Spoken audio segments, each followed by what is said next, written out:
Мен геологиялық барлау колледжінде экология және табиғи ресурстарды тиімді пайдалану мамандығында оқимын. Еліміздің экологиялық жағдайын қалыпты ұстап, табиғат байлығын сақтау және оны молайту тек бүгінгі күннің қажеттілігінен туындамайды, ол ертеңгі күннің проблемаларына да жауап береді. Қоғамның тұрақты дамуына деген беталыс экологиялық проблемаларды шешуден бастау алады.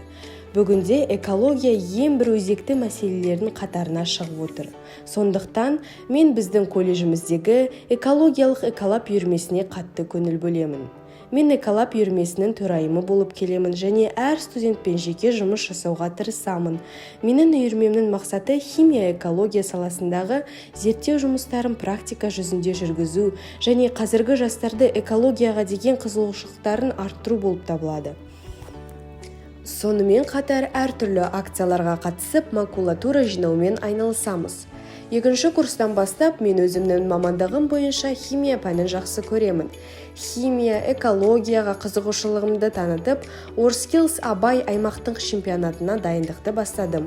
Ол үшін мен Аягөз қаласындағы Ақтоғай ауданындағы Казминералс компаниясына барып, дайындық ретінде лабораториясымен таныстым. 2023 жылдың 19 сәуірінде Семей қаласында геологиялық барлау колледжінің базасында өткен химиялық талдау зертханашысы біліктілігі бойынша Орскилс Абай 2023 бірінші аймақтық чемпионатына қатысып, екінші орынға ие болдым. Үшінші курстан кейін өндірістік тәжірибе өту үшін Көкшетау қаласындағы Көкшетау гидрогеология компаниясын таңдап, өндірістік тәжірибеге бардым. Осылайша күннен күнге дейін менің экологияға деген қызығушылығым артып жатыр.